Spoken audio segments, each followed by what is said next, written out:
Hello, everyone. I'm Emily, And I'm Scar. and welcome back to another episode of the Coffee Choice Podcast.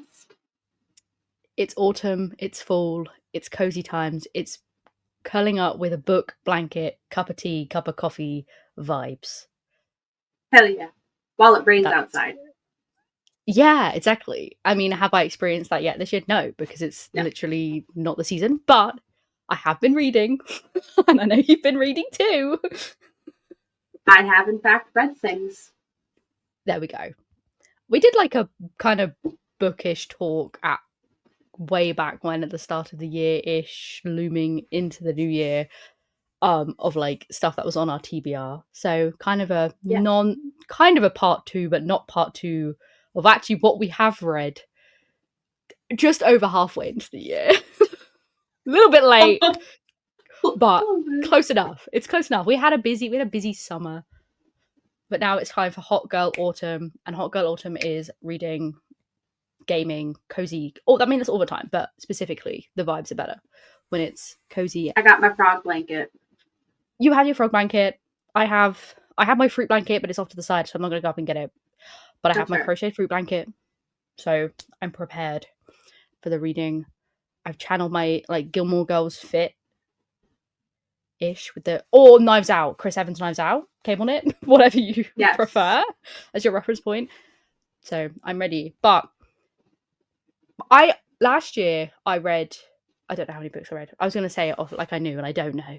But last year my reading goal was 50 books, and I read more than 50 books. I know that for sure. Yeah.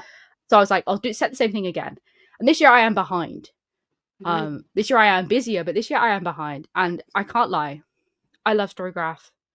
Like I love tracking my books. I love seeing what my friends are reading. I love being like, oh, who's selling a book? Oh, what are they rating it? I do not enjoy being told that I am behind. I do not being like told you are X books, so you're back on track. It stresses me out so much because I'm like, I'm failing. I'm like, you're failing at a goal you set, which is arbitrary and means nothing. It means nothing. It means so little, but I'm like, people will know that I failed. I mean, to be fair though, you spent a good chunk of your summer not commuting to work like you normally do. You just swapped your hours around. So that I know your commute is like big reading time for you. So it is. I lost for basically all of June and July. I basically didn't do my commute to work, and typically if I commute to work, I can finish a book a week because I can read on the train, both to and from work on both a Wednesday and a Thursday, and I can typically, depending on the size of the book and depending how into it I am, I can finish a book, and potentially also an audiobook if I'm listening to something while I'm in the office. So like, 1 to 2 books a week. But yeah, that period of time, like it's funny, the Storygraph, like chart in the floor. 0. I think I read a big fat 0 books in June, I think. I think I may have read 1 in June. I think so. It's quite sad. I was quite sad by this. I was like, oh man. I was doing so well. A bad time to mention that I'm actually 3 books ahead of my goal. I'm 5 books behind. However, that will soon be free because I'm like partway through an audiobook and halfway through reading another book, which I'm hoping to finish soon. Probably tomorrow. I don't know. Maybe not. We'll see. We'll see how I feel. But yeah. Oh no, I did read a book. I did read a book in June. I lied. Okay. So there's technically not been a month aside from the months that haven't been where I haven't read a book. But yeah, the June July dip was really low. It's quite sad because I was on such a high and I just went plummeting down. And I was like, no. I did 3 books in June. My highest month has been August, which makes sense. Picked back up kind of working and stuff.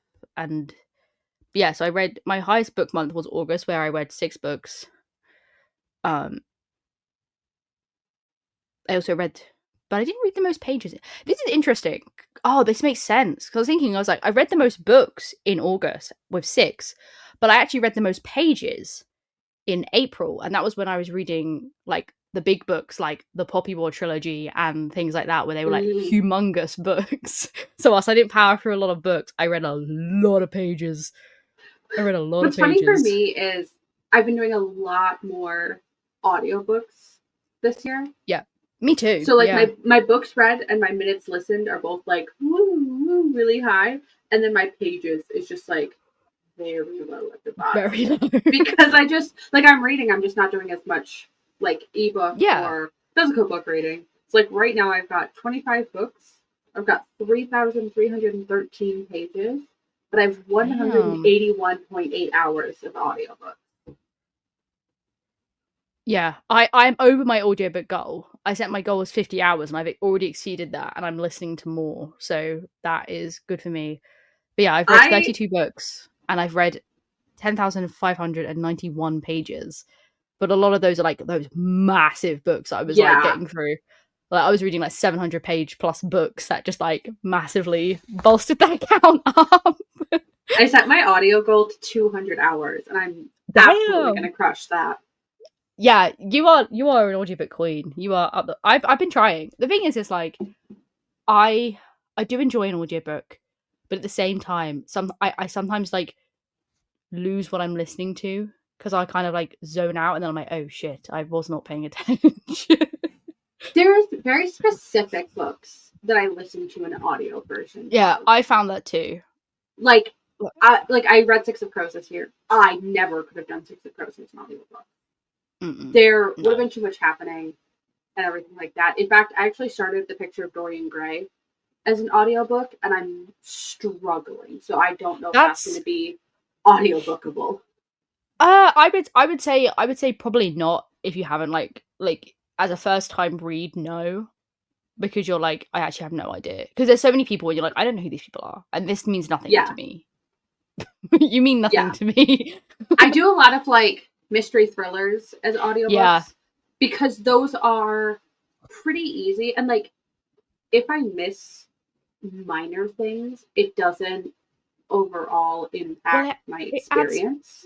Adds more to the mystery. That's the thing. Like if I miss something, well then I'm just extra surprised at the end. And exactly. All of the audiobooks I've read so far have been like mysteries or horror because they are a little bit more digestible in comparison to something that's more. Although I will say, like We Were Liars, I think I would have hated it if I read it physically, but I also was like, God, this is hard to listen to, but that's just the nature of the book. But I started that one as an ebook, and I think I got like 2 chapters in, and I was like, this is insufferable. Yeah, I would not have been able to read it was insufferable regardless. Yes, that's the point. But an audiobook made it slightly easier because I was like, this is someone speaking. But I was like, bruh, not an enjoyer of that. But I've had a really good, like my ratings, I've had like a really strong reading year. Me too, actually. I've had 9 books as 5 stars, which is crazy. So that's almost a third of the books I've read have been 5-star reads, which is pretty impressive. I've only had 5 out of my 25. But I feel like my overall rating is doing quite well. I'm interested though because I'm actually doing well with my reading goal this year versus in the last couple of years, I feel like I don't do as well. So then at the end of the year, I try and like cheat the system and I find short, simple books, typically audiobooks that I can power through, and they end up being bad books. And so I end up rating them very low because I just don't enjoy them. And so then I think my overall rating for the year gets really skewed because of me trying to like cram in my last 5 books in December.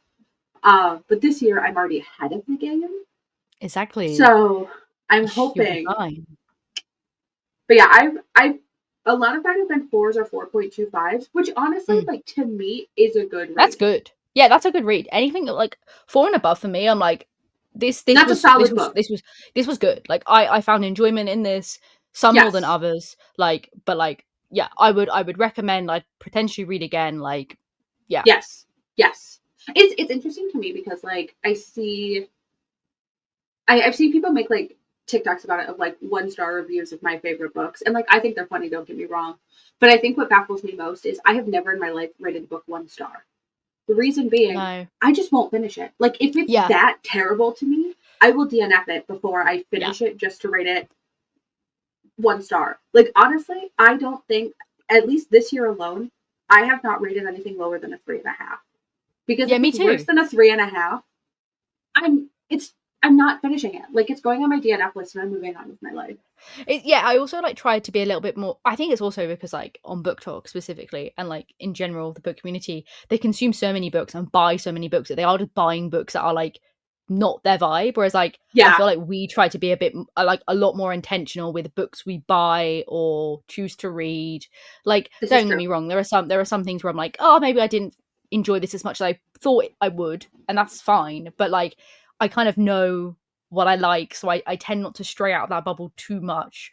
There'll be like ends to the spectrum, but like on the whole, I'm like, I kind of know what I'm getting into. Like, yes, I try and like read new things that maybe are a little bit different, but I'm also like, you know, it's not, I just get it from my library, and then it's like the punishment is nothing. It just helped my library, I suppose, which we love that. I think also we have a different rating system than other people, because like I think we were do, saying, yeah. Like, a 4 star is a solid book for us. Like, we enjoyed that book, we recommend that book. I mean, and like, also like I'm just like a 5-star. Before I think I was very like reticent to give books 5 stars, but now I'm a bit more like, no, if I like enjoyed this and I got something out of it and like it made me feel something, 5 stars. Yes. Exactly. Yes, queen or king, whoever you wrote the book, whoever you are, yes, you made me feel, and I appreciate that. You gave me something of value in that moment. And maybe I reread it down the line, I'm like, oh, this is not a 5-star book. And I'm sure that would be the case for some things I've read, but do I care? No, I don't. Because it brought me joy, and that's what's important. Everyone else can piss off. Yeah, I mean, like, I think for me, a 5-star read means I enjoyed it. It brought me like a high level enjoyment, and it's probably a book that I will like talk to people about.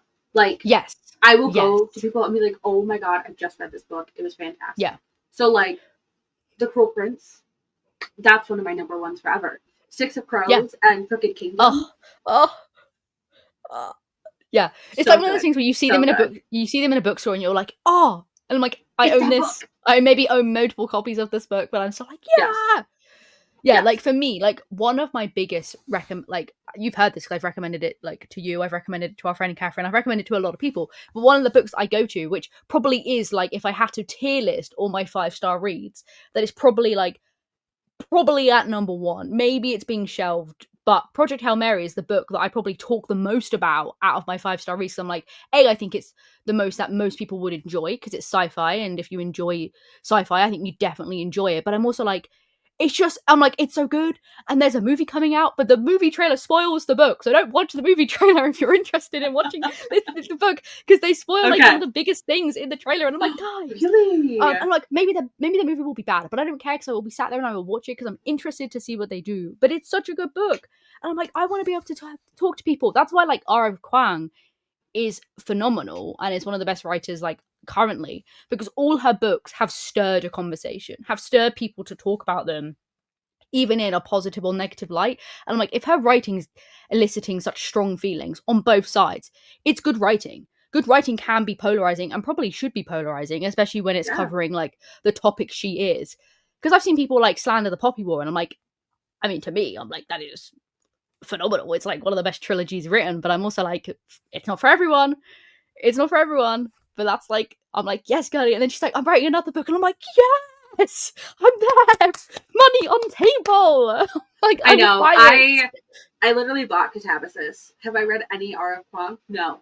I'm going to. It is on my list. That's the influence. Her books are just so big, and I'm trying to get through some of my TBR that I have before I jump into, because like Poppy War trilogy, huge.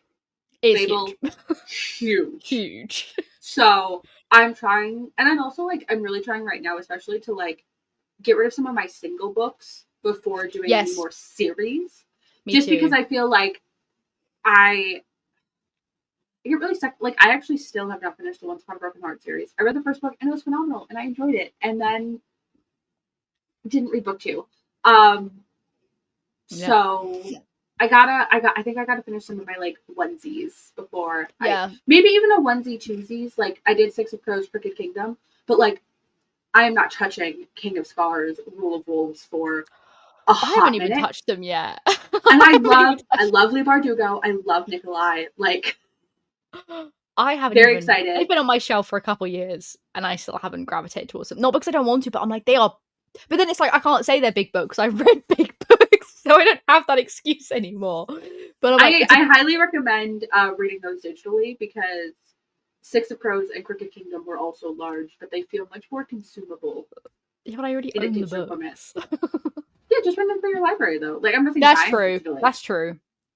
Yeah, I've also been trying to get through because I series myself. I read the Poppy War trilogy, and I also read like another trilogy, like another duology or trilogy, like right afterwards. And I was like, if I see the word sequel, I will throw up. I was like, I've you did read Divine Rivals and Ruthless Vows. I read Divine Rivals. Yes, that's true. That was like the last. So since like April, that was the last thing that was the first thing I had read that was like a duology of sorts, which was phenomenal. Yes. Yeah, so I'm currently also reading a lot of one of mine. So I'm reading some singles, and then I have like the Wolf Den trilogy by Elodie Harper, which is Greek mythology, because I'm a Greek mythology bitch. So of course. That's where we are. Yeah. The thing is, I also asked for like a lot of like trilogies or like sets for like my Christmas or birthday, and I look at them on my shelf and I'm like, I asked for them because obviously they're expensive because they're sets, and I'm thinking I gotta get around to reading them at some point because it's almost Christmas again. But I'm like, there's so many books. I own so many books, and my TBR for this year was so big, and I'm like, oh, and then the library, and then I use my library so much. I'm like, bruh, I need to just like not use my library, but I like my library. Well, and I feel like, I don't know about you, I feel like I almost have like 2 TBR lists. Yeah, me too. There is the TBR of either books I own, whether that's a physical book, an ebook, even an audiobook. I have that. And then I have a TBR list, and like a lot of them are on Storygraph, but it's like I hear about books. Yes. And I'm like, ooh, that sounds good. I'll read that someday. And like that list is endless. Like I will never get around to reading all of those, but I am actually trying to get through my physical TBR of books that I own, and I'm trying really hard not to buy any more books. I haven't brought a book. I haven't brought a book in quite a while. To be fair, I've been very, very good. I've been very, very good. I have not. But well, okay. Here's the thing, though. So like, I bought Catabasis, and then like I'm pre-ordering books. Yeah, see, I pre-ordered that, so it doesn't count. Yeah, I pre-ordered that back in February, so it doesn't count. Yeah. Because it was a February decision, not a like September decision. So it means that, or August decision, so it doesn't mean anything. Yeah. I think technically Wild Reference is the most recent book I have gotten, but I pre-ordered that. So I don't think it counts. Pre-orders count. Pre-orders don't count. Pre-orders count in the moment that you pre-order them, but not in the moment that you receive the actual book. Yeah, and then I have pre-ordered Holly by Adeline Grace, which is a Belladonna novella. I still got to read Belladonna as well. Oh my god, there's so many things. There's so many things that I need to consume. I have not read Wisteria yet. There's literally, I mean, my current like my to read pile on Storygraph is 86 books, and some of them will overlap with what I have on my shelves, but the majority of them don't. That's crazy. Yeah, let's see. My to read list on Storygraph. How many do I have? How do you see the number? Oh, I found it. Mine's 72. Like yeah. That's a lot. That's not bad though. I do probably own a third of these, maybe even closer to a half if I went through. If I went through, I probably own like maybe 10 to 15. A lot of them are books I hear of. I almost wish I could have 2 lists. Yeah. Yeah. Storygraph, if somehow you're listening to this podcast or this appears to you, I know you're always doing improvements. I would love customizable lists. Because I want my to be read or like to read pile to be my physical TBR. And then I want like a someday, maybe, this sounded good. I saw someone talk about this and I was intrigued by it. Yeah. Yes. Because I know you can mark books as owned on Storygraph, so you could like technically filter. But that's but then not what I want. No, it's not what I want either. Yeah, I want different lists. Because I also never mark books I own on Storygraph. I have started doing it, but there's so many that I haven't marked. Like when I read it, if I actually own it, then I say I own it. But then like there's books obviously in the catalogue that I haven't marked as owned. So that list is pointless, really. Yeah. That list means nothing to anybody. All right. Yeah, so what's been your favorite book so far this year? Oh, let me have a look at what I've. Oh, that's tricky. You know what? Oh no. It's between. I've got like a top 3, but that's not important. You know what? Sunrise on the Reaping is genuinely up there. Like, I was also thinking that one because I was like, at first I was like, oh, it's definitely Six of Crows, and then I was like, no, but the impact that like year. Yeah, that was that elicited such a like strong reaction from me. That was I think Sunrise on the Reaping might be my top. That might be my top, or Beartown by Frederick Backman might be up there. I remember you talking about that one. Just because that again, like, oh my god, it's a brutal read. It's a brutal read. It made me genuinely sob. But for a book to elicit that reaction, I was like, it's done something right, and it was very, very good. And I want to read more of his stuff, but I've heard that all of his stuff is quite depressing, and I'm like, I need to take time away from that. But yeah, like Mathis is also like so good. But then I kind of knew that was also gonna, when you like know a book's gonna be good, so it kind of like takes away the goodness of the book because you're like, I already knew it was gonna be good. That's kind of how I feel about that, where I'm like, I already knew I was gonna enjoy it because I enjoy her writing anyway. I mean, it's still a 5-star read. I still like was like yes, and like was I kicking my feet? I was like, yes, I was. Like, I was having such a silly little goofy time, and I was also stressed. But I was like, I knew I was going to enjoy it. Whereas those ones, it were a bit more like, I mean, I knew I'd also enjoy Sunrise on the Reaping, I suppose, but I was still like, Suzanne. Yes. Yes. And I think also, especially because we talked about it before, Sunrise on the Reaping, and we were like, oh, we don't know, like, not, we weren't skeptical, but I think we were interested by the direction it would take, given the fact that we already know about Haymitch's games. And I think it blew everyone out of the water because we'd be like, oh shit, like, never mind. Never mind. I take it back. Yeah, it was literally that TikTok sound where it's like, I don't remember how the beginning goes, but the end is like, I was then shot 57 times. 57 times. Yeah, that's very accurate. That's like that book. Yeah. I think that might be my top, to be fair. It's just so culturally impactful as well. Like, here's the thing. Sunrise on the Reaping, 10 out of 10, 100 out of 100. One of the best books I've ever read in my life. I will never pick that book up again. Oh God, no. I will never. I'm going to buy it when it matches the other ones I have, and then that's it. Like The Hunger Games, I've actually reread this year. I reread it after Sunrise on the Reaping. I've reread it a few times. I will reread that one. I will never touch Sunrise on the Reaping again. I don't think I could do it. Like, I will go watch the movie. Yeah, but like, God forbid, like, I have those books on my shelf, and like, years, decade down the line, 15 years down the line, there's a maybe a potential tiny me, and they're like, I want to read this. I'm like, no. You will read this alone, or you will pay my counselling after I read it to you. I will not touch this. Fuck off. Agreed. Okay, now I want to flip the question. Ooh. Worst book you've read this year? Worst book I've read? That's hard because, like I said, the worst book, the lowest I've ranked this year is 3.5. But I don't know. I'm now going through what I've read. It's probably some random audiobook that I like picked up and was like, okay, sure. Mine, I think mine might be Normal People. Yeah. I rated that a 3.75. I wanted to like that book. And I did not.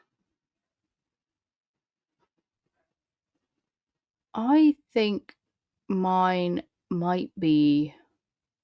Oh no. I think I've had a pretty good reading year. There has to be something. Honestly, you know what? I think saying worst is very strong, and I don't feel like it's the worst book I've read. That feels very loaded. Just this year. Doesn't have to be ever. Just true. I think it was We. I think this year. I think it was We Were Liars then. That's fair. Like I still like found enjoyment in it, but in comparison to everything else I've read, yeah, that or like I also listened to I also listened to Heads Will Roll, which I also enjoyed, but the ending went like so genuinely crazy that I was like, I love when shit goes batshit. Like I love that, and I love a main messy character who is just a bitch. I love that. I think it's fun. But like this went so off the rails to the point where I genuinely was like, am I on drugs? Maybe. Like, am I okay? It felt like it a little bit. That was also just baffling. It was interesting. Yeah. I will also say the most recent book I finished, I still rated it 4 stars because I enjoyed it, but I didn't enjoy it as much as I thought I was going to, and I think that's always a bummer. Yeah. It was What the Woods Took by Courtney Gold. Yeah. I actually recently just finished today the audiobook of Wilder Girls, and I thought I was going to enjoy that more than I did. I read that 3.5. That one earlier. I did actually give that a 4.25 just because, like, overall. I think overall, yeah, but I think I was just a bit like, I wish it had done more, and I felt like it didn't do what I wanted to do, but that's like a personal thing. Whereas like, I wanted more exploration of the talks, where we got more exploration of the characters. And I'm like, if I was looking for a character and relationship study, I think it's really well done. I think that's really, really strong. But I wanted actually more of like the sciencey stuff, and I was like, yeah. And then they were like, breeze over it. And I'm like, no, bring it back to me. Tell me more. No, that's fair. That's fair. I think What the Woods Took, similar issue with that one. I wanted them to explore the horror more than they did, because like I saw people talking about it, and I don't want to spoil it for anybody, but the monster in that I thought was going to be much scarier. Interesting, yeah. And then it wasn't, because I don't feel like the author took as much of an advantage of it as they could have. Yeah, and like when something is meant to have something like that in it, then it's a bit like, do it right, do it well, even. Like, yeah, I also feel like I'm becoming wary of how books are advertised now. Yeah, me too. Because both Wilder Girls and What the Woods Took were like, if Yellow Jackets met blank. And like, don't get me wrong, I love Yellow Jackets, and I understand the reasoning behind that marketing, but I think it hypes it up in a different way then. And it puts unrealistic expectations on something. Yeah. Because like I was going through the giveaways on Storygraph, which I love the giveaways. Yeah, me too. But one of them was like, in like the little blurb about it, it had like 3 different tropes, and it was like an enemies to lovers, who hurt you type thing. And I'm like, no, if that's how you're describing your book to me, I know it's gonna be shit. Yeah. If all you can describe your book is in tropes, it's a shit book, and you wrote it tropes doesn't and no real plot. It doesn't align with anything. Like it just doesn't. It doesn't do what it's meant to do. Yeah, that's the thing. Like I like to like, I don't peruse book talk or anything as much as I used to, just because I'm like, I just genuinely don't have the energy for people on there. And also like a lot of like the big creators don't align, like they don't recommend or align with my reading taste, which is absolutely fine. That's kind of, people are entitled to that, but like often recommend a lot of romance, and that's not a genre I typically dip into. But like, yeah, I'm always interested because they'll like sell it, and I'm like, oh, it's like this Ali Hazelwood book. I'm like, nope, never mind. All good. I'll take a backseat on that one, I suppose. I was like, I will, however, watch the Love Hypothesis movie when it comes out. I'm watching it because that is so messy. Like, I'm sorry. How do you think Daisy Ridley feels? No, apparently she. Okay, this is what her husband claims, because I saw an interview where somebody like asked him, was like, you're in this movie that is a fan fiction about a character your wife played. Like, tell us how that happened. Like, did you know before you auditioned? And basically, they claim that they didn't even know like this existed. And I'm Fuck like, off. First off how. But there's no way. Yeah. So they're like really low key about it. But I feel like, I don't know, I feel like she must, like, yes, it's weird, but I feel like she must be on board a little bit for him to take I would find it incredibly funny, personally. I would encourage my spouse to take it. I think it's really funny. We're divorcing. Like, it's you have the chance to do the funniest thing, and it's so good. Like, as soon as I heard about it, I was like, this is the casting director really cooked with this. You know what I think would have been ultimately just hilarious, and I know it never would have happened. I want Daisy Ridley and Adam Driver to make that movie. Like, could you imagine? They probably could. Like, there was so funny. They probably like were told that was off the cards, and they were like, "What's the closest we can get to one of them?" Because at that point is like genuinely infringement. I think like Disney would be able to be like, "You're kind of now taking the piss a bit, but you can get close enough." Yes, I'm curious. So in the vein of traditionally published fan fiction, such as the Love Hypothesis, right? Such as Twilight. I love fan fiction.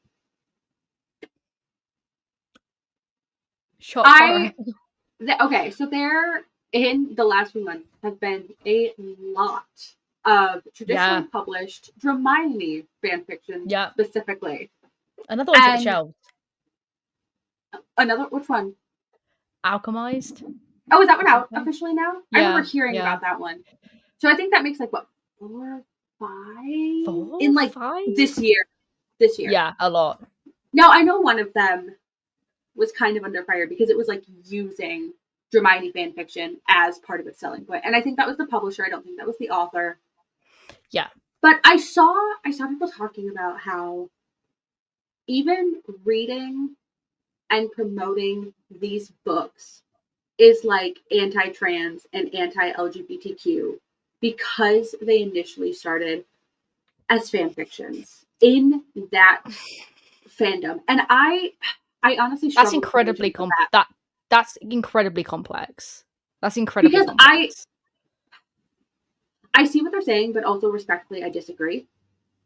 I think I held the same sentiment where it's like, I think it's difficult because I also held the sentiment of like, we don't like, I know we hold the same value here. Like we actively try not to, like, there's the occasion where things slip through, but we don't engage with any of that anymore.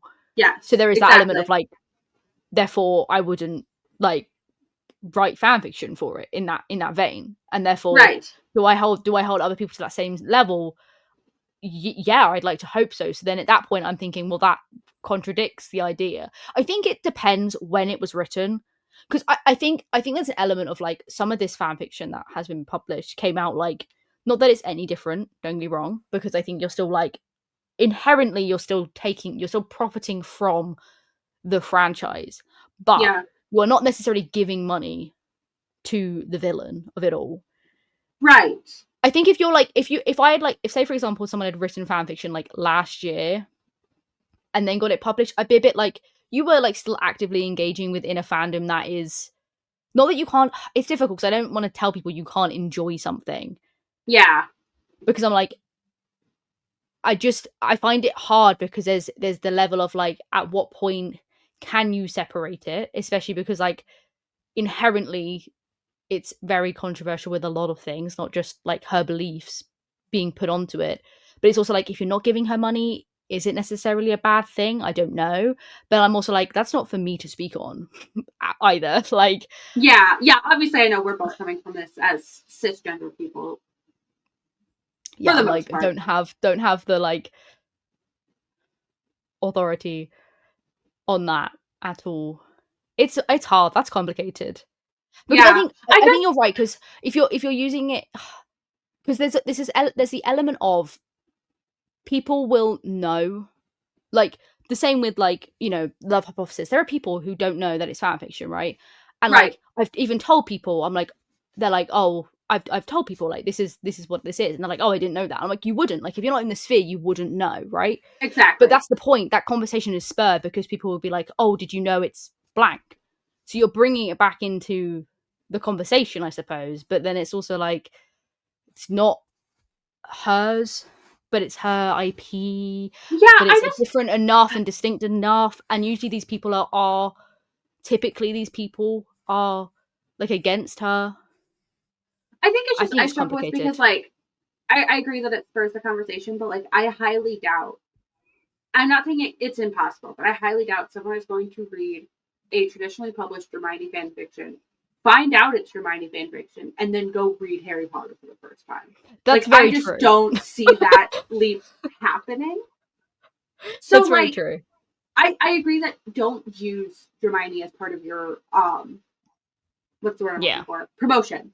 That's weird. Don't do that because it is traditionally published. It's not Hermione. Like, but I feel like the whole conversation flips a little bit into this like weird thing that people do nowadays of like moral superiority. Yeah. Where it's like I have to be more morally superior than you. Yeah. Because like honestly, like I think there's a lot of books out there that probably could be considered problematic in some way or another. Like, you know, we've talked about it where we've both read books by Evelyn Hugo. Who's that? Taylor Jenkins Reid. Yes. And now we know like she's not a great person. Am I going to like if I see someone reading her stuff, am I going to be like, oh my God, you're such a horrible person for consuming that? No. Am I ever going to recommend her books? No. If someone asks me, hey, have you read this book? What did you think about it? I'll be honest. I'll be like, you know what? I did read this book and I did enjoy it. Like, because I did. Yeah. It happened. Yeah, exactly. I consumed it. I enjoyed it. Yeah. But like, that's it. Yeah. It's difficult. I think it's also like, I don't know. I think that like Harry Potter's so difficult because unfortunately, like, and this is silly, right? Because when you think about it, you're like, there's so much wrong with some of the writing in that series, but obviously people latch on to like her and her beliefs. But it's also like, it's unfortunate because people are that's such a like a tumultuous topic anyway in society. So it's so easy for people to be like, well, fuck you. Like, it's so easy for people just to disregard it because so many people just disregard it anyway. Whereas like other things, whereas like, you know, I bring to the table the fact that, you know, Miss, I stand on my Twitter soapbox and cry to the public and I have, and I believe she said this once in an interview or like on X or somewhere where she definitely pulls the card of I have blank friends so I can't be blank, named the one of the black characters in her book, Kingsley Shacklebolt, which arguably is enough to be cancelled for, let alone on top of everything else. Yeah. Do you know what I mean? I'm like, that's crazy. That's crazy. But it's like, because it just feels like a moral stretch, like a moral backflip. Because like I also think about like, okay, don't get me wrong, I agree that the author of Harry Potter is inherently problematic.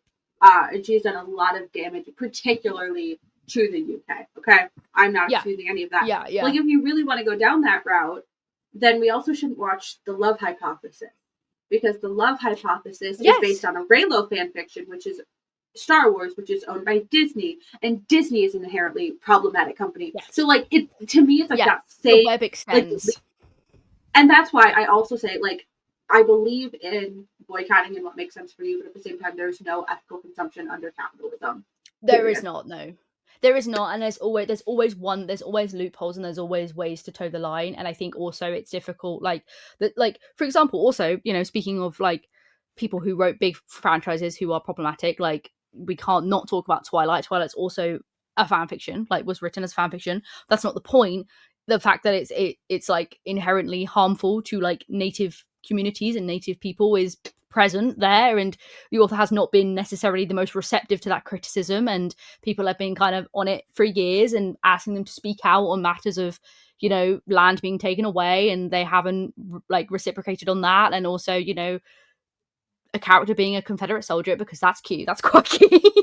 It's also like borderline Mormon promotion. Yeah, it's like Melbourne. It's also like, you know, I guess if you want to get into the nature of the problematic age gap relationship, there's many layers there, right?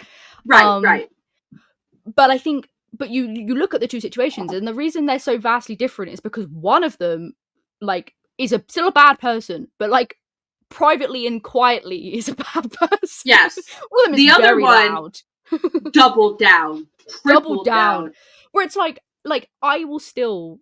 It's tricky because then it's also like, should I still want to be like, I want to watch Twilight, but I'm also, but then it's so difficult. Like, there is genuine, like you said, there is no way of like ethically consuming anything. But like, in my eyes, in the Harry Potter world, I'm like, I won't be consuming the franchise, like the new series, whatever the hell it is. I forgot what it is. And also, like, it speaks volumes that a lot of people are incredibly disappointed in like the casting. I don't take any, like, I have no outwardly, not hate's a strong word, but I have no outwardly like distaste for any of the kid actors involved, because I'm like, how much do you actually know how to say it? I don't care. I'm like, if you're a minor, like, you were put in this by an agency, maybe you did care, but like, do you have the full brain capacity and nuance to understand the situation? No, you don't. The adults, big side eyes, especially the adults that are in the audiobook, like Simon Pegg and all that lot, like, very disappointing. So disappointing. James McAvoy? I'm like just for the cash. Just for the cash. It's genuinely just for the cash. Like, James McAvoy genuinely is to be associated with the big franchise and for the cash grab, and it's so disappointing. And the fact that people were still like, there was a lot of people like angry, and rightly so. But I'm like, it shows that like there is still, but then it's difficult because then when the game came out, it sold so well, and you're like, some of these people were people being like, blah blah blah blah blah, and then you go buy the game, and I'm like, it's still going in her pocket. Yeah. Even though it's published separately, it is still ultimately, she gets fucking royalties from any time that phrase is used. Like, it just is. It just is the way it is. The same way that she makes money off the Cursed Child productions. The same way that she makes money on all of that stuff. It's just, I think she even, maybe not anymore, but like the bridge that the train goes over is like, it's a real bridge in Scotland. You can go there. It's a real thing. Yeah. And they do tours over the bridge. I'm pretty sure she fucking pockets money off that as well, because it's associated with her franchise, or at least she did for a period of time. That's because it's insane. Like it's like dubbed as a Harry Potter tour because you go over the bridge. Like, but then it's like, you can't tell people not to get on a fucking train ride if they want to go on a train ride, because it's also like a beautiful area of the country. Yeah. But it's dubbed as a Harry Potter tour, so it's kind of like, oh, I guess I won't go on this thing. That's it's like, wild, you know, though. Then you can't win. It's like, well, what am I doing with my life? But honestly, there's it's honestly like baffling how many authors, especially of that time period, that are just like, again, it's like, obviously, when you look at it in like a historical context, saying that like the 2010s was historical is a bit nauseating, but looking at it in the time period, does the writing make it okay? Obviously not. We look at it from a different lens. It still was probably incredible. Well, it still was problematic then, but you look back at all these authors and I'm thinking, damn. Or like, people now are just realizing that Stephen King's problematic, and I'm like, girl, where have you been? Man was doing lines of coke writing kids fucking each other. I think he's been problematic for a long time. It's not just 2025. He's decided to become problematic. He just has been. But okay. It's so funny because I brought up it with somebody because Stephen King, a new movie just came out based on one of his books, The Long Walk. And one of my coworkers was talking about going to see it and like how she enjoyed it and stuff, and like whatever. And I like mentioned about how he's like problematic. Because she said like she's read a lot of his books. I personally never read a Stephen King book. I've read Carrie, and that is it, I think. And that's not like moral superiority or anything. I'm not being like, I'm better, because I never read it. I just they never really caught my eye when I was younger. No. When I was younger, I didn't do as much horror reading as I do now. Mm-hmm. But I was talking about like it specifically and like the weird ass children orgy. And she was like, that happens in the book? And I was like, yeah. Yeah, it does. Yeah, there's a reason it doesn't happen in the movie. It's like also like not the only instance of something like that happening in his writing. I don't know enough, and I don't want to speak on it and speak incorrectly because that's not fair. I mean, the man, like, I mean, he could sue me, I suppose. He could sue me for slander, but like, I don't think he would. But like, you know, if you want to take me to court, fair enough. I'll go on a little field day. But like there's other instances of that, and there's instances right. of like other like incredibly problematic things. But it's the same thing where it's like, okay, this was written, it's never okay, but like people are like, oh, he's like, you know, that was written in like whenever that was fucking written, and he's different now. I'm like, maybe, but like, has he ever like acknowledged this and kind of decided to do anything about it? No. Has he ever really kind of gone back on any of his writing and been like, he's the most boobily boob man writer in the horror. Actually, that's a lie. I'm sure there's worse. But he is up there as boobily boobs. And don't be wrong, he has written and like been associated with some fucking bangers. Like Misery, banger. Pet Sematary, like brilliant. The Long Walk is also meant to be like genuinely phenomenal. And I'm like, I do kind of want to see it. And people say it's kind of like I saw some girl on TikTok be like, it's like Hades Town, but horror. Hades Town is a horror. Someone in the comments was like, oh my god, now I'm imagining this to wait for me. And I was like, this is so depressing, guys. We need to go out and touch grass.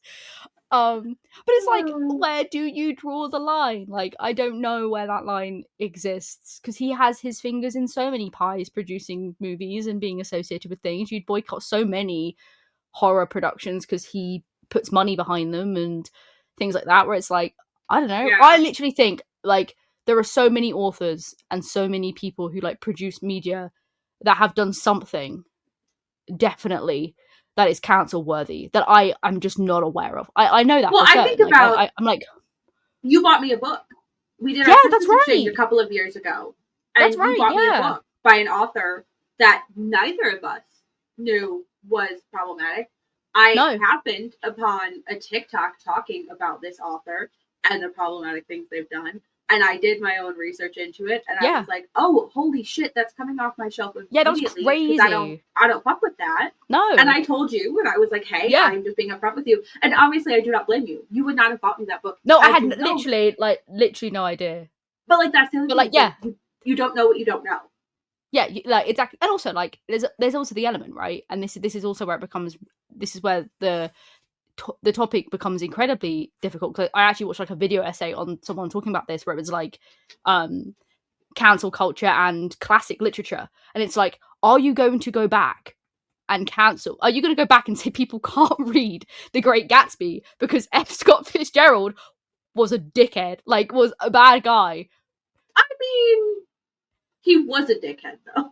He was, but like, you know what I mean? Like, where it's the point where I'm like, can you say, oh, we gotta boycott the classics because blank and blank commit incest, or like he like beat his wife? I'm like, these are bad things, don't get me wrong, but I'm like, yeah, how I more take issue with the fact that F. Scott Fitzgerald likely stole ideas from his wife and profited. I mean, that seems pretty much like it is fact. That's my bigger issue. But if you want to read The Great Gatsby, read The Great Gatsby. Yeah, like that's the thing though, where it's like, how do you dictate that? I don't know. Well, people even say like, should you even read the Diary of Anne Frank, because it's like inherently problematic that was even published? And I'm like, I don't disagree with that fact, but I'm also like, are we going to deny people the right to know about an event which is being like kind of blocked by other media? I don't know. It's a funny one. Yeah, it's. I feel like having access to knowledge is obviously so important. But I find it interesting that without social media, most people would not know the things that they know.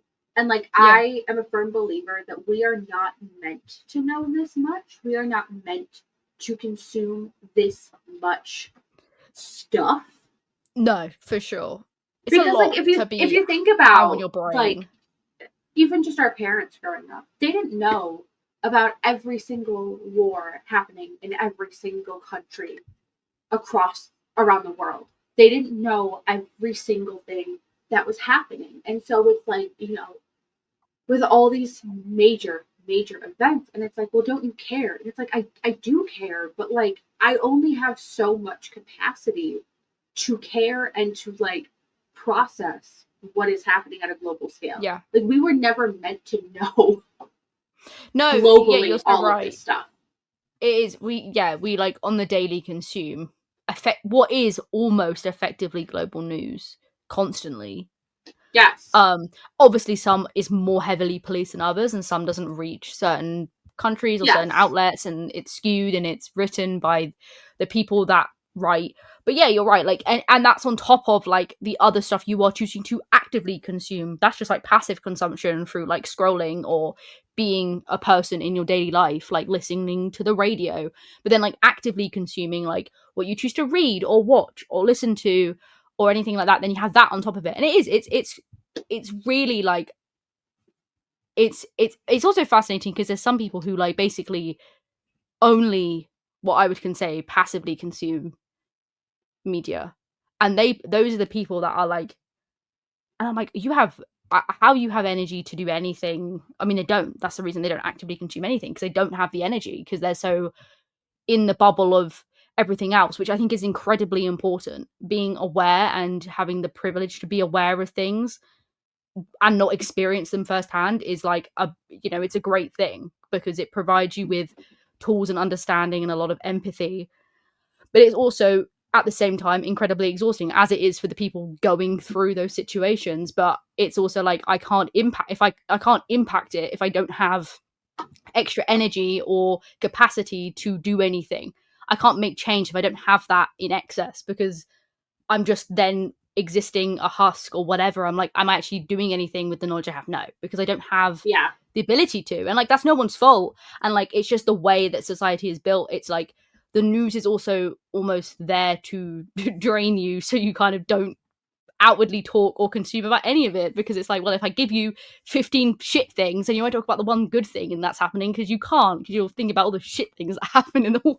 Yeah, that's right too. Like, books are inherently political. Point blank. Of course they are. Yeah. Do I think you should try to read outside of like your self? Like, I, as a white woman, should try to read about more than just white women. And I do. Yes. But I also think, given the state of our world and the way that you passively consume so much, if 95% of your active consumption is silly little fluffy stuff that looks like you, I don't think that's a problem. Like, I understand that. Now, if you want to turn around though and say, I read Sunrise on the Reaping and I didn't like it because I thought it was too political, that's where we run into an issue. Because like, that's where you are consuming intentionally. Yes, you've missed the point. You are consuming intentionally political media. Yeah. And harping on it because it's political. Same with like, I know a lot of R.F. Kuang stuff comes under that type of criticism. So like, if you want to sit there and you want to read your silly little monster fucker romances, have fun. I'm genuinely so happy for you. But like, you then can't turn around and say that the Poppy War trilogy is the worst thing you've ever read because it was too dark and it was too political. Because it's like, I fear you've missed the point. I fear that is the point of the plot. I'm sorry. Yeah, it's one of those things where you have to do both. Like, you're able to enjoy, like, I enjoy my silly little fantasies and my little sci-fis of people just like in space having a jolly time, or maybe a not so jolly time, but having a time. But then I also make a conscious effort, like you said, to read outside of my bubble, to read things that are a bit more like, nuanced, or coming from people of different cultures or whatever. Like, Storygraph do a great thing. Like, not that we're like, I guess this is just #spawn. It's not, but it could be. But like, they do their like read around the world, or like read like BIPOC authors, or read like authors from the alphabet and stuff. And it's like, it's a good way to try and like push you outside your boundaries. And like, I mean, this year I've been incredibly bad. I haven't read a single like nonfiction. I haven't read a single nonfiction, and I need to do better at that. That's something that I need to work on. I want to read more of that. But then it's also like, I want to find stuff that appeals to me, but then like, is that the right strategy? I don't know. It's difficult, because you don't want to police what people, because then you're getting into like the book ban people, like the book ban list that you get in like some of those school states where like, you can't read the Hunger Games. And I'm like, if we're stopping children from reading the Hunger Games, I don't even know where we're at in the timeline of the Hunger Games occurring, but it's close. I fear we are in the bad place. I fear we're in the wrong timeline. So like, there are definitely worse things your children can consume than the Hunger Games. definitely worse things to consume. They could be on Wattpad. Funny. Yeah, but it's also funny because I was like, I watched someone. There's this YouTuber called Reads with Rachel, and she has been like a big advocate for like those book. I feel like listened to a few of her like video essay rants on those subjects because she has kids and she's like part of like the PTA or whatever it is, and she's like a big advocate for being like, let children read what children read kind of thing. Like there's some limits of like, if your child is 12, let not be reading ACOTAR, duh, like let's be real. But genuinely it's like we shouldn't have these lists, and she's like been going to meetings and trying to like push back on it, like really, really good stuff. And it's interesting hearing it from a perspective of like, you know, someone who is impacted by this and has kids who are impacted by this. It's important. But like she was like listing off some of the stuff that's like on these lists, and like there is she even says like there is somewhere it's like you can see why they're looking to police these things, like the Hunger Games. I can't remember, like it's like 1984 is on there because it's obviously a very inherently political thing. Like there's a lot of things like that on there. But like she also says like then you look at the things they aren't banning when like realistically they should be, and it's like things like ACOTAR, like, you know, like things that are like, yeah, maybe you should be banning middle schoolers from reading fairy porn. I don't know, crazy assumption. Like not banning, but banning is a strong word. It's like, should you ban it? No, you should just be like, don't have it in the library. I don't know, like it's very complicated where it's like I guess you can't deny them access to it, but it's also like then you can't deny them access to anything. And it's like, I don't know, it's bizarre. It's just very interesting what they choose to like toe the line on it. And I'm like, yeah, they choose to toe the line on things that impacts their ability to spread what they want to talk about. Crazy. Yeah. Crazy, guys, it's crazy. I don't know what to say about that. It's just wild though.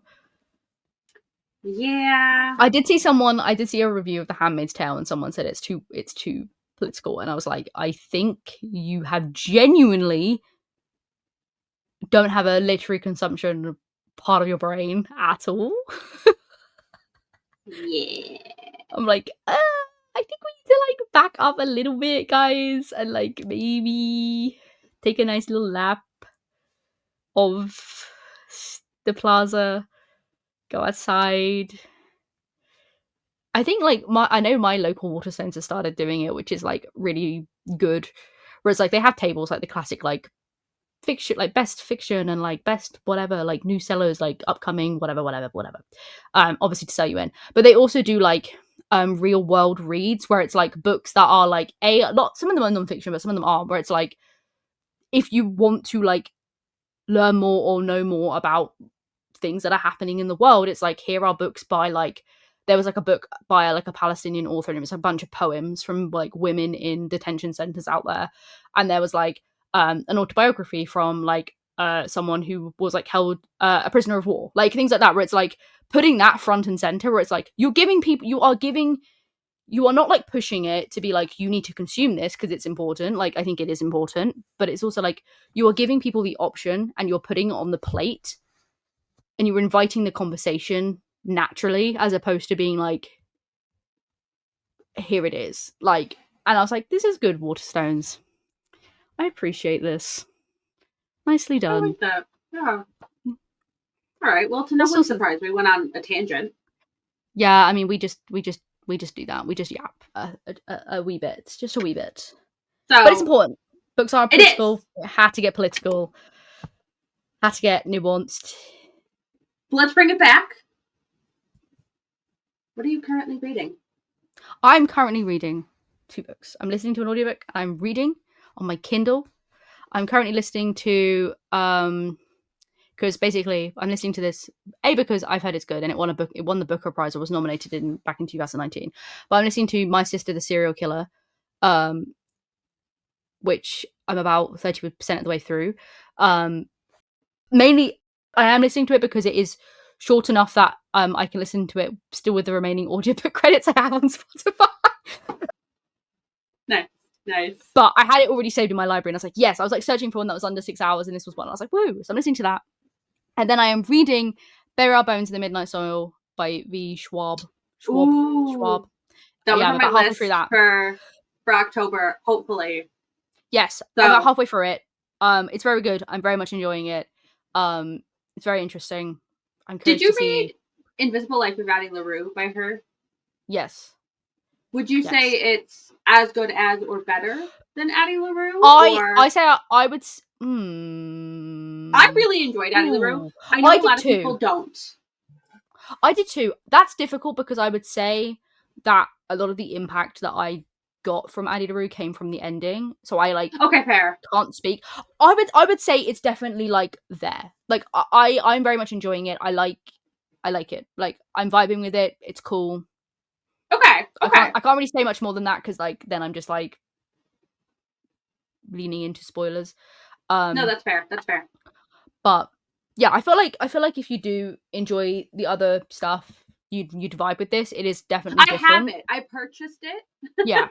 It's on my list. I will be reading it. Yeah, it's definitely different. Curious. But it's different, but it's a good different. Yeah. Okay. It has also, like, at the moment on Storygraph, it has 4.2 ratings reviews. So it's doing pretty, rating wise. But I think Storygraph tends to be very critical, like Storygraph raters. So I have found if it is, they do, like 3.7 and above on Storygraph, I will probably really enjoy it. Yeah, there's a few, just from skimming the review, like, I'm just skimming some of the, like number reviews, not, like, written reviews. And there's, like, a few that are, like, definitely tugging it down, but I wonder if that's just because, like, there are people who just don't vibe with their writing the same way. Like, I know a lot of people don't like Riley Sager. I've read, like, one of their books and I'm not really a big fan either, where it's like, I know you kind of want to give them another try, but at that point it's like, is it worth it? Because clearly you're just not vibing with the writing kind of thing. I don't know. Yeah. So I think that might be the case here. But yeah, it definitely is a slower... I don't know, because Addie LaRue was a fairly slow start. So me saying it's a slower start would be potentially unfair. It's definitely a little bit more of like a ticking of the, like, slow burn. But yeah, it's good stuff. I've got a very chesty throat going on. I'm like dying. Something's come to me. It's fucking... I think I'm being killed by Stephen King or Jake. They've come for me. They've decided to take me out. They were like, shut her up. Oh, no. Oh, and I've got tears in my eyes. It's all gone wrong. Oh, dearie me. It's all gone terribly wrong, guys. I don't know what's happened. I've been smited by someone. You were smoted. I was smooted. Oh dear. Yeah, will I hit my goal of 50 books this year? We'll find out. We'll find out at the end of the year, I suppose. Apparently I'm 5 books behind. I believe in you. We'll see how much I can read. Depends what books I read. Maybe I should read a lot of tiny little novellas. That's what I'm saying. I actually, in my goal to read, like, hit my reading goal last year, I read a prequel without realizing it was a prequel. And, like, it ended very abruptly, and I was like, what the fuck? What the hell? And then I realized it was a prequel, and I was like, this makes a lot more sense now. Yeah, that makes... Yeah, I do have a lot of books I can, like, probably power through. Like, I'm typically a fairly, like, quick reader. Like, I'm definitely on the faster reader side. So I probably could power through, like, a few. But I don't know. I also, like, have been struggling to find books that I want to read. Like, the vibes. We're vibe readers. I've been struggling to find the vibes. That is very valid. So I'm a bit like, so we'll see. We'll see. I don't know what I'm going to read after this. Probably, I don't know. I have no idea. I've got too many books to think about. Maybe just pull it out of a hat. Maybe that's the way I should do it. Spin a wheel. Spin a wheel, pull it out of a hat. I don't know. I'll find a way. And I'll hit that 50 goal. And then I can post it to my Instagram stories and everyone will be like, look at her. She reads and she hit her goal. She's so good at what she does. Well, I am pretty confident I will hit my goal this year. I'm not worried about that. Currently reading, I have 2 books as well. Audiobook is The Quarry Girls by Jess Lowry. Nice. And then physical book, I'm reading Wild Reverence by Rebecca Ross. Nice. Yeah. Yeah. So, both are good so far. Yeah. Yeah. Yeah. I there's like no books that I'm like on the horizon for either. I guess our Krang's book, when it comes out, apparently it's coming out next year, and I'm like, girl, take a break, go to the beach, sit down, rest your wrist. But like other than that, there's no like upcomings that I'm kind of keeping my eyes out for. Yeah. So it's quite a quiet I potential end of know. year, beginning of next year. Adeline Grace has another book coming out next year. There's not a date for it, but it's not part of the Belladonna series. I am fairly confident it is a Why Choose romance. Mm-hmm. So I'm excited for that. But that's called The Wretched Divine. But like I said, there's no like release date or anything for that. It just says 2026. So I don't know. I don't know when we will be seeing that. Yeah. I feel like all the romance girlies get fed quite often from their authors, whereas I'm like, gimme. Yeah, I'm also like I find it tough because like I don't want to read. I don't like to start series that are incomplete. No. I think that's part of why I'm struggling. Why I haven't finished reading Wisteria, because I read Belladonna so long ago, and when I read Belladonna, it was one book. Yeah, now it's and now it's 3 in a novella. So same with like Book of Night by Holly Black. I read that and thought that was going to be it, and now there's going to be a sequel. And I'm like, do I remember what happened in that first book? No, I don't. Do you want some potentially really good news though? What? Because I did just remember something. So there was a TikTok, I think it was a TikTok, a social media post. I'm pretty confident it was a TikTok. And someone commented at Lee Bardugo, oh, fancy writing something for the 10th anniversary. I did hear, yes. And she was like, maybe a short piece. And I was like, maybe a short piece? Go on then, love. Give us a little piece then of the gag, please. I heard she said something about releasing like a short, like novella style with letters. I think that's kind of each of the characters. So I'm so sad for this. If that's true, if that happens, listen, you will. I'm not technically on a book buying ban, but that alleged book buying ban will be lifted. I will spend my coin. Yeah. For that. Yes. Agreed. I just looked at Crooked Kingdom and I was like, oh, I remember seeing this. Yeah, I do remember hearing about that, yes. So, who knows? Maybe. Maybe, perhaps. Maybe, perhaps. Ooh. Maybe just rewrite Crooked Kingdom and make it happy. Okay, we're gonna go after this, but I'm gonna say something controversial about Crooked Kingdom, okay? Okay, yeah, I'm ready. I'm very ready. This is gonna be spoilers as well, so if you've not read Six of Crows and Crooked Kingdom, skip ahead. Back off. Do I think somebody should have died? Yes. I don't think it would be realistic for all of them to have lived to the end. However, instead of it being being Matthias, I would like to say Kaz. I think Kaz should have died.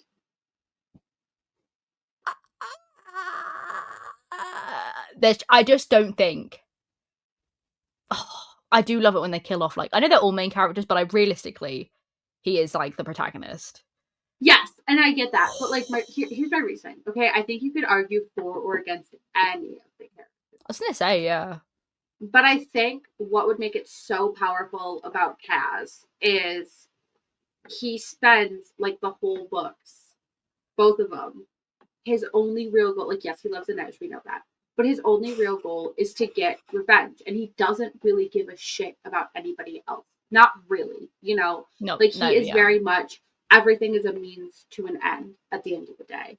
And so for him to have gone out and potentially sacrificed himself in some way for that group would have been insane.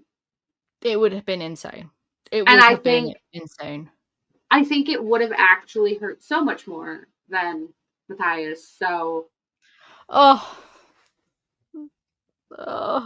literally, when I was reading that and I got to that part, I genuinely was just like, because I figured as well. I was like, someone's gonna die. Like, there's just no way. And I was just like, what the fuck?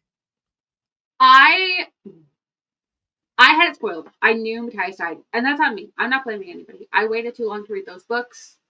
Yeah. I saw the spoiler. I knew it was happening. Okay, it's part of the reason actually it took me so long to read Crooked Kingdom, because I was putting it off. I did not know how he died though. Mm-hmm. And that fucked me up incredibly, because what do you mean some punk ass kid from his home country was the reasoning?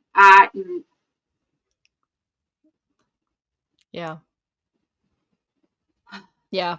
That's the thing, like, his death is so powerful because, like, it's so nothing. Like, it's not. It's so everything. Like, in that moment, there's a lot going on. But, like, when you boil it down to that, I'm like, that's so nothing. Like, it's not some grand thing. It's not. Well, that's the thing. There were so many times, like, during everything that was happening, that I was like, oh my god, is this going to be it? Is it? I thought for a good second there, Jesper was going to shoot him. When he, like, does his shot, like, around the wall or whatever, I was like, oh my god, Jesper's going to fuck this up and he's going to become Matthias, and that's how it's going to happen. But, like, in the end, Matthias died for, like, no reason. Like, it wasn't part of the heist or anything. But I think that's why it works so well, because it's like... No, I agree. I'm just saying, like, it's just so insane to me. It is, yeah. Because it's like, because you're expecting, like, they're putting themselves in danger, like, all this time. And, like, especially for him, like, his whole character and his arc and his development, especially with Nina and stuff, and the way that he, like, goes about his attitude and things. And it's like, he really integrates himself in a part of the, like, the group. And it's like, to then... And, he's willing to therefore... Like, he becomes willing to risk his life for them.